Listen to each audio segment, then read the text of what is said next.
kami hadis tematik. Tentunya pada podcast kali ini kita akan membahas sesuatu yang menarik. Saya Cici Hardianti sebagai host tidak sendiri untuk membahas tentang materi kita pada hari ini. Bersama dua narasumber kita yang sangat luar biasa nih, bersama saudara Munawar dan saudari Mai Hasanah. Jadi kali ini kita akan membahas bagaimana sih peran hadis dalam membangun etika komunikasi penyiaran Islam. Tentunya dengan narasumber kita nih yang sangat luar biasa, kita bakal tanya-tanya secara mendalam apa sebenarnya peran hadis dalam membangun komunikasi yang baik itu dalam Islam seperti apa. Nah, teman-teman penasaran nih, langsung aja nih ya. Sebelum itu mau tanya nih kabar kakak dan abang nih. Bagaimana kabarnya? Alhamdulillah, lagi baik-baik aja nih. Lagi baik aja. Apalagi di bulan puasa ini Ya, kan. harus semangat lagi. Menjaga Iya. kesehatan. Iya. Oke. Selain sebagai mahasiswa nih, apa kesibukan yang kakak dan abang lakukan? Ya, selain sebagai mahasiswa ya sebagaimana kita lah mengerjakan tugas gitu aja. Pasti ada sampingnya dong. Misalnya dia pernah ceramah majelis, apalagi kan Ramadan kan pasti untuk mengisi pengajian. Insya Allah sekali. Nah, jadi berbicara tentang peran hadis dalam membangun etika komunikasi penyiaran Islam ini sangat menarik untuk kita ulik lagi secara mendalam. Sangat berperan besar ternyata hadis ini, bukan hanya dalam menata ataupun membangun kehidupan kita yang sejahtera, tetapi juga menata bagaimana kegiatan kita berkomunikasi dengan sesama manusia. Nah, mau nanya nih kepada kakak dan abang sebagai narasumber, coba ada nggak contoh hadis yang menjelaskan ataupun hadis yang berkaitan dengan membangun etika komunikasi itu sendiri? Pastinya ada ya kan, karena kan kalau kita pahami yang namanya hadis ini kan bukan rujukan kita ya sebagai umat muslim ya, yang kedua setelah Al-Quran gitu kan, dan ini dibawakan oleh Nabi kita Rasulullah SAW. Nah, berkaitan dengan bagaimana kita beretika, bagaimana kita tata kelola tata bahasa kita dalam berkomunikasi, itu kan selalu juga tidak terlepas dari etikanya juga, sebagaimana yang diajarkan Nabi kita ya Rasulullah SAW. Nah, apa sih contohnya? Bisa kita kutip ya dari hadis yang diriwayatkan oleh Abu Hurairah radhiyallahu anhu, yang dimana Nabi Allah Rasulullah SAW bersabda, barang siapa yang beriman kepada Allah, hendaklah ia berkata tutur kata yang baik, ataupun jikalau tidak maka diamlah lebih baik bagi dia.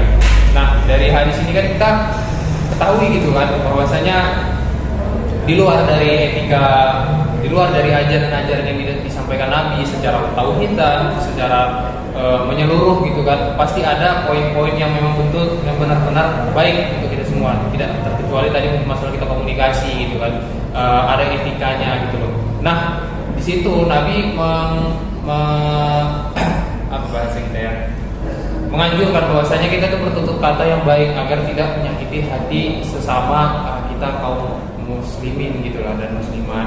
Yang dimana ini juga kan bagus bagi tidak hanya sebatas komunikasi itu aja kan, bisa dapat menjalin hubungan yang lebih baik lagi gitu.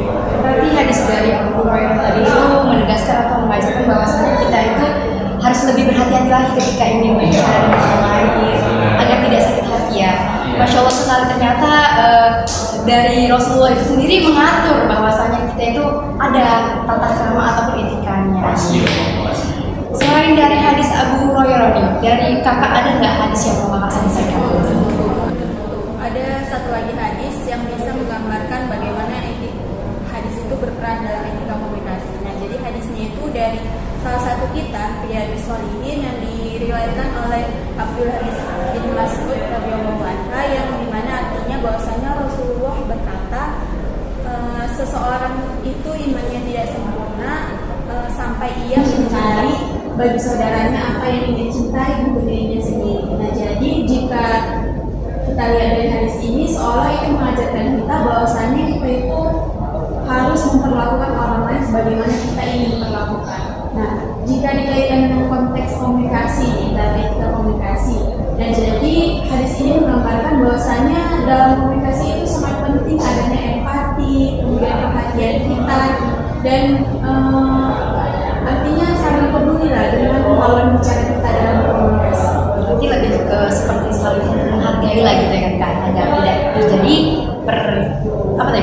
tadi.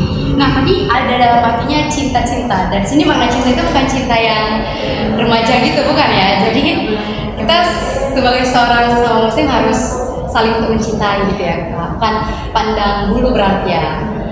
Oke, dari hadis tadi yang disebutkan oleh Bang Munawar sama Kak Mai ini, Bang Munawar bisa nggak menganalisiskannya dari kedua hadis ini dalam konteks peran hadis itu sebenarnya apa sih dalam membangun etika komunikasi dengan insan?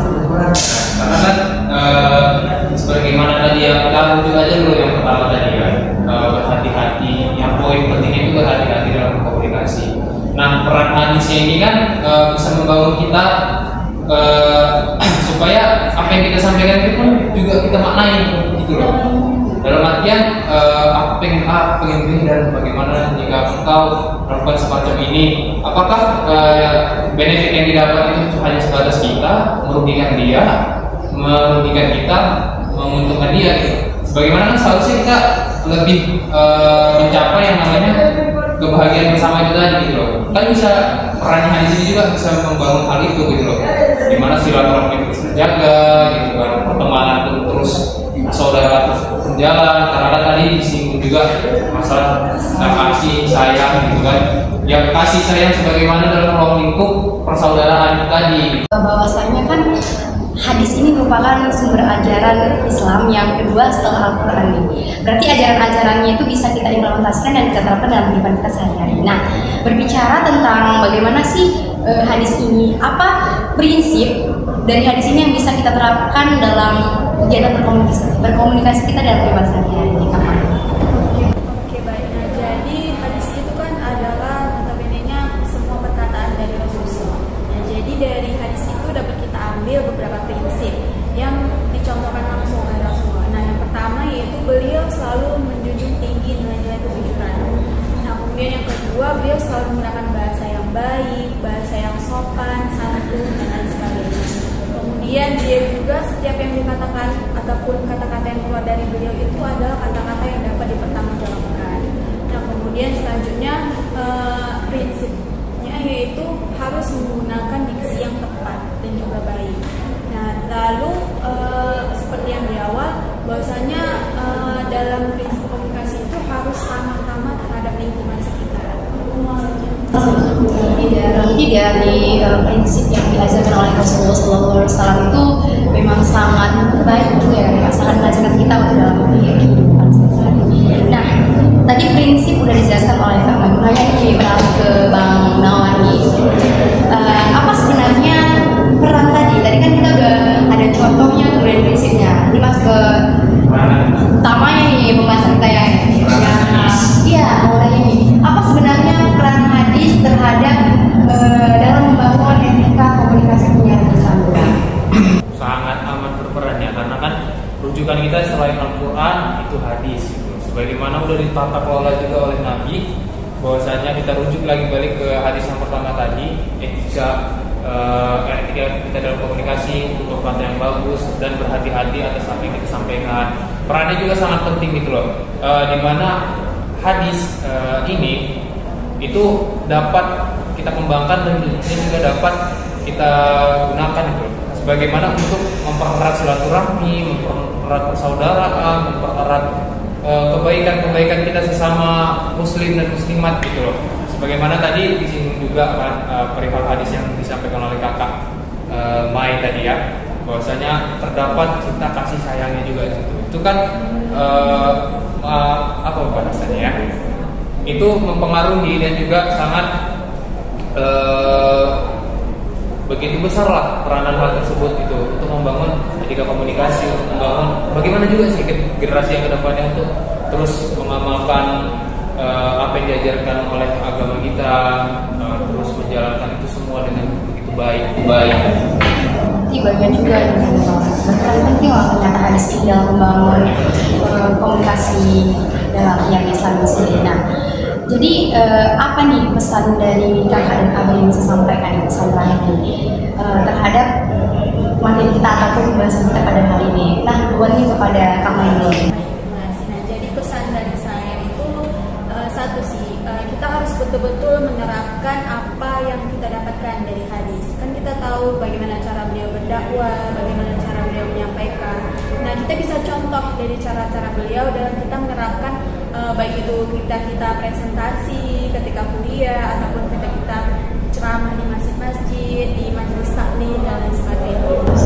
Itu tadi dari Kak Mai, dari Mbak Gunawan nih, apa pesan yang bisa Mbak sampaikan? Cukup lah, karena kan kalau dari sini pribadi pesan-pesan itu tadi tidaklah harus kita meneliti secara dalam, karena kan itu berada di fase yang jauh lebih dalam lagi gitu kan terhadap hadis dan juga Al-Quran. Tapi paling tidak dan setidaknya kita itu tahu gitu loh, karena kita sebutkan tadi hadis tersebut, alangkah baiknya kita juga belum melemput dalam berkata. Selain itu juga sabar gitu, sabar sebagaimana diajarkan Nabi juga gitu kan, sabar menghadapi bagaimana situasi kondisi dan juga etika dalam kita berkomunikasi.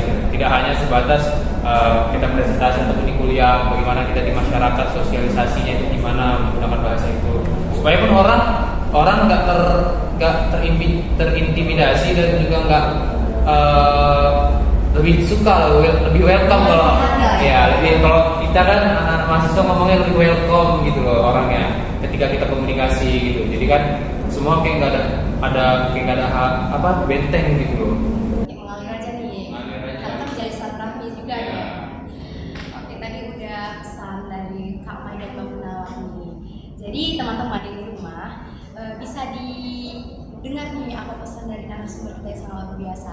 Jadi selain itu saya juga punya pesan nih untuk teman-teman yang di rumah, bahwasanya kita sebagai umat muslim, terutama kita mahasiswa, generasi bangsa, generasi umat Islam ke depannya, jadi kita itu harus ketika berkomunikasi, baik itu dia berkomunikasi dengan, bukan hanya dengan sesama umat muslim saja, dengan siapapun kita berkomunikasi, kita harus menjunjung tinggi etika yang telah dilakukan oleh Rasulullah SAW, seperti berkata jujur, kemudian kita harus menjunjung tinggi nilai-nilai yang tidak ada lah unsur kebohongan di dalamnya. Kemudian juga kita harus memilih kata-kata yang tepat tanpa harus menyakiti hati orang lain.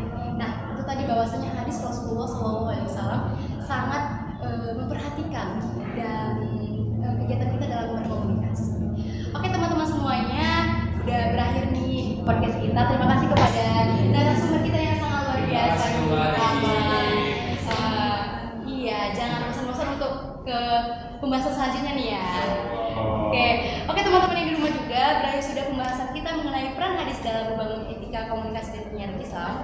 Jangan lewatkan juga pembahasan yang selanjutnya. Saya Cici Hardianti sebagai host pada podcast kali ini pamit undur diri. Mohon maaf apabila ada salah kata. Saya sudahi dengan wabillahi taufiq wal hidayah. Wassalamualaikum warahmatullahi wabarakatuh.